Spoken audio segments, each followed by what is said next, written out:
El Señor esté con ustedes. Lectura del Santo Evangelio según San Juan. En aquel tiempo había una boda en Caná de Galilea y la madre de Jesús estaba allí. Jesús y sus discípulos estaban también invitados a la boda. Faltó el vino y la madre de Jesús le dijo: «No les queda vino». Jesús le contestó: «Mujer, déjame, todavía no ha llegado mi hora». Su madre dijo a los sirvientes: «Haced lo que él diga». Había allí colocadas 6 tinajas de piedra para las purificaciones de los judíos, de unos 100 litros cada una. Jesús les dijo: «Llenad las tinajas de agua», y las llenaron hasta arriba. Entonces les mandó: «Sacad ahora y llevádselo al mayordomo». Ellos se lo llevaron. El mayordomo probó el agua, convertida en vino, sin saber de dónde venía. Los sirvientes sí lo sabían, pues habían sacado el agua. Y entonces llamó al novio y le dijo: «Todo el mundo pone primero el vino bueno, y cuando ya están bebidos, el peor. Tú, en cambio, has guardado el vino bueno hasta ahora». Así, en Caná de Galilea, Jesús comenzó sus signos, manifestó su gloria y creció la fe de sus discípulos en él.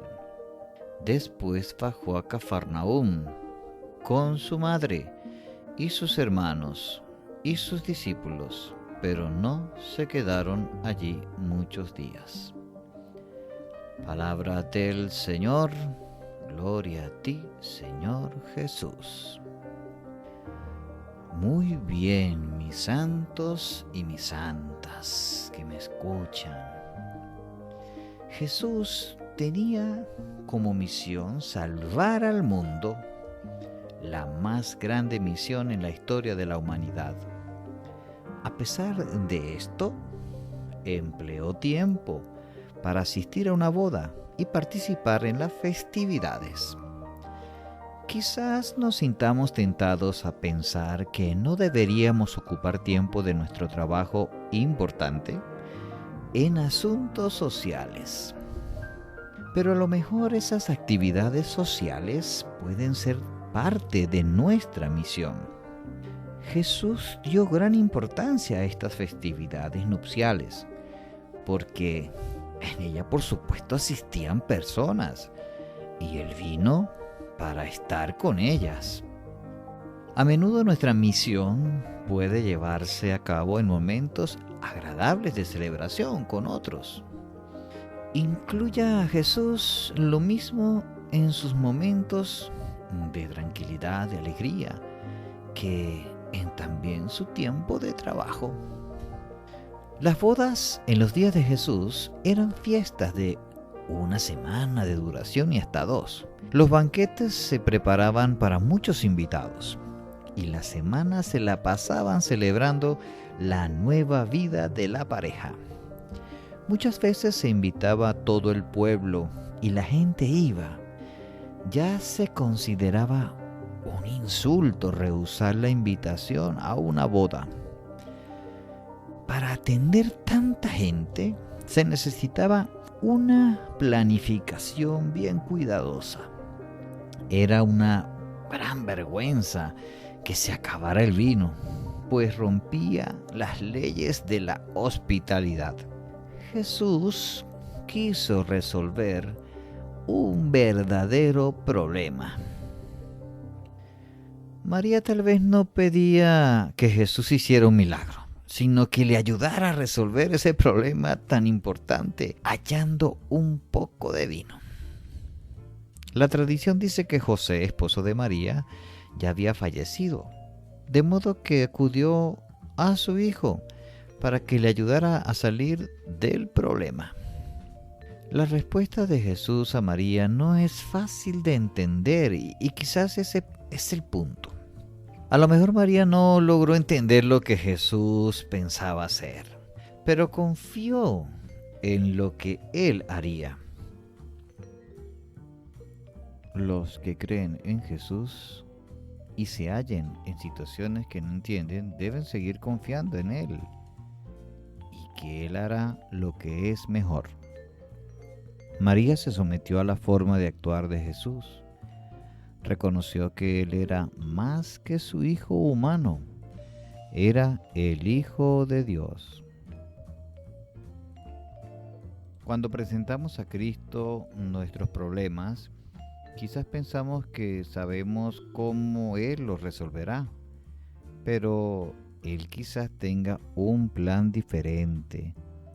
Como María, debemos someternos y permitirle que resuelva los problemas a su manera. Las 6 tinajas de piedra casi siempre se usaban para el lavado ceremonial. Su capacidad era de 75 a 110 litros aproximadamente, de acuerdo a las leyes ceremoniales judías.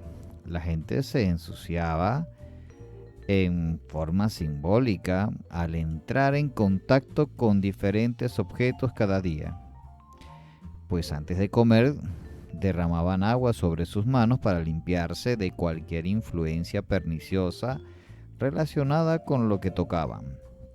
La gente siempre andaba en búsqueda de emociones y sentido en todo, menos en Dios. Quizás temen que Dios sea aburrido. Así como el vino que Jesús hizo era el mejor, también la vida en Él es mejor que la nuestra. ¿Por qué tenemos que esperar hasta que se agote todo para acudir a Dios? Cuando los discípulos vieron los milagros de Jesús, creyeron.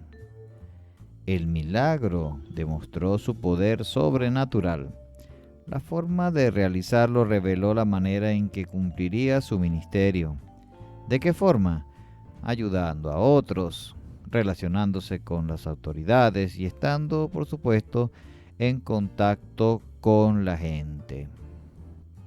Los milagros no son simples actos sobrehumanos, sino actos que demuestran el poder de Dios. Casi cada milagro que Jesús hizo fue una renovación de la criatura que ha caído. Ha restaurado la vista, hace que el paralítico camine, rescata la vida de la muerte. Creer en Cristo siempre, no porque es un superhombre, sino porque es Dios que continúa con su creación. Aún en los que somos pobres, débiles, cojos, huérfanos, ciegos, sordos o con alguna otra necesidad desesperante de sanación. Por otro lado, Cafarnaúm se convirtió en sede de su ministerio en Galilea. Localizada en una importante ruta comercial, era una ciudad importante en la región que contaba con una guarnición romana y un puesto aduanero. En Cafarnaúm, Mateo recibió el llamado a ser un discípulo. En esta ciudad vivieron también muchos otros discípulos y inclusive un oficial del rey. Tuvo Cafarnaúm al menos una sinagoga, y a pesar de que Jesús la hizo su ciudad base para comenzar todas sus predicaciones en Galilea, mire que la atacó por su gente que era siempre incrédula. No seamos incrédulos, hermanos, sino que confiemos en Jesús. Él es nuestro Señor, Él es nuestra salvación, y dejemos que Él haga su voluntad. ¿O acaso no lo decimos en el Padre Nuestro cada vez que lo rezamos? Que se haga, Señor, tu voluntad en el cielo como en la tierra. Dios nos bendiga a todos, María Santísima nos acompañe, San Judas Tadeo, San Juan de Capistrano, Beato Doctor José Gregorio Hernández, intercedan por nosotros, en el nombre del Padre, del Hijo y del Espíritu Santo. Amén. Felicidades para todos.